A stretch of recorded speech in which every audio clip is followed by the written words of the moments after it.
Toto krásné, tiché, klidné místo najdete na samém okraji Olomouckého kraje.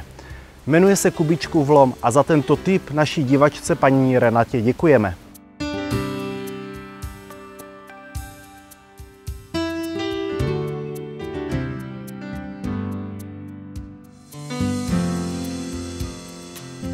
Pro doplnění jsme v okrese Šumperk, obec Maletín, místní část Starý Maletín. Odtud budeme vycházet po zelené turistické trase ke Kubíčkovu lomu. Mezitím se podíváme na jednu studánku, kde nás čeká malé překvapení. Výlet je vhodný pro rodiny s dětmi. Za chvíli pochopíte proč. Výlet není ani nijak náročný a zvládnou ho i ti nejmenší. Ke Kubíčkovu lomu je možné se dostat i s kočárkem či na kole po souběžné zpevněné cestě, na kterou turistická trasa za studánkou navazuje.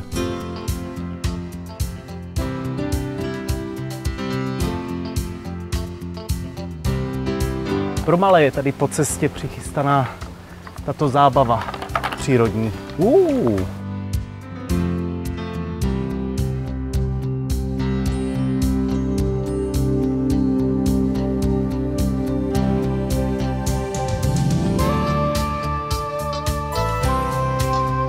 A i bludiště.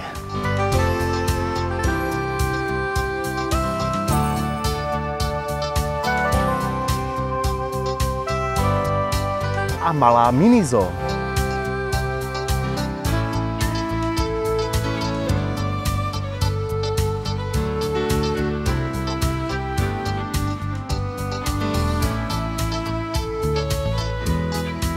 A pro unavené dospělé je tady příjemné posezení.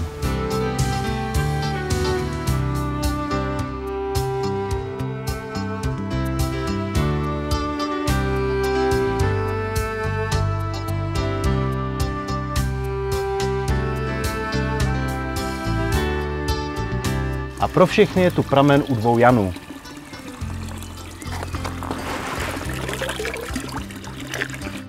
Podle reliéfu s trpaslíkem na pískovcové skalní stěně místo vzniklo 10. srpna 1992 a upraveno bylo 5. srpna 1999. Studánka je vydatným zdrojem pitné vody a chodí sem pro vodu chataři jak z Maletína, tak i ze Svojanova.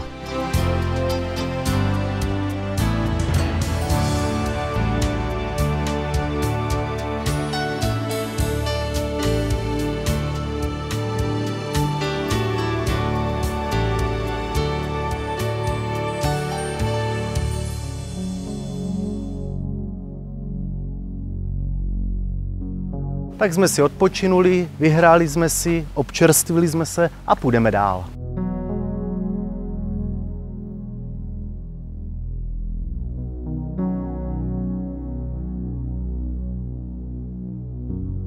Tyto záběry tohoto místa si dobře zapamatujte, protože brzo zde bude v těchto místech nad tímto údolím stát most dálnice D35.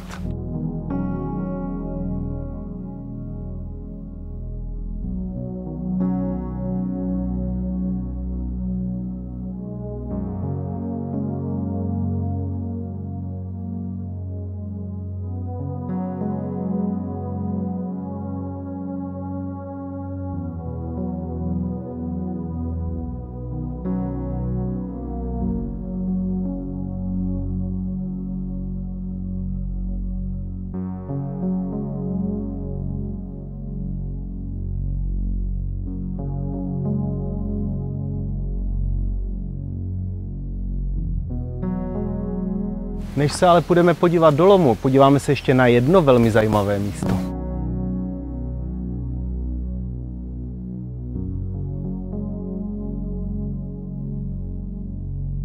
Maletínský pískovec má své charakteristické rysy. O těch se dozvíte tady na těchto informačních cedulích.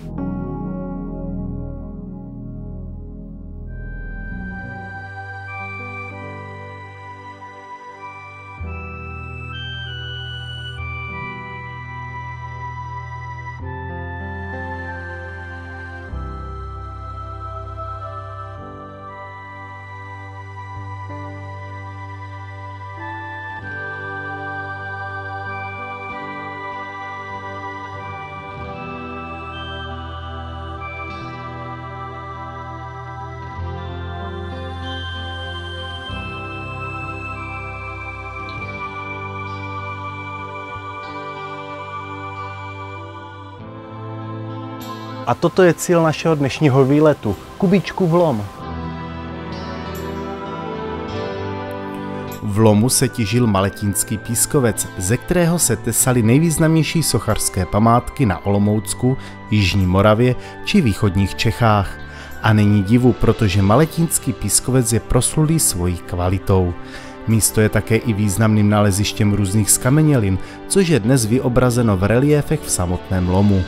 Hodně skamenělin vzniklo právě v době, kdy tu bylo ještě moře a docházelo k postupnému usazování hornin. První potvrzené zmínky o tomto nalezišti skamenělin pocházejí z 19. století. Tyto skameněliny můžete obdivovat v několika muzeích, například v Moravské Třebové, v Brně, ale i v cizině. Jak už bylo řečeno, Maletínský pískovec má své rysy, je bílý, našedlý nebo nažloutlý, téměř vždycky má nepravidelné šmouhy a vrstvičky zbarvené do žlutohnědé barvy díky železu. Dalším rysem jsou roztroušené železohnědé železité broky, které mají většinou průměr kolem 1 cm, ale nevylučují se ani větší průměry. Dokonce kameníci věřili, že broky jsou železné meteority, které jednoduše napadaly do písku.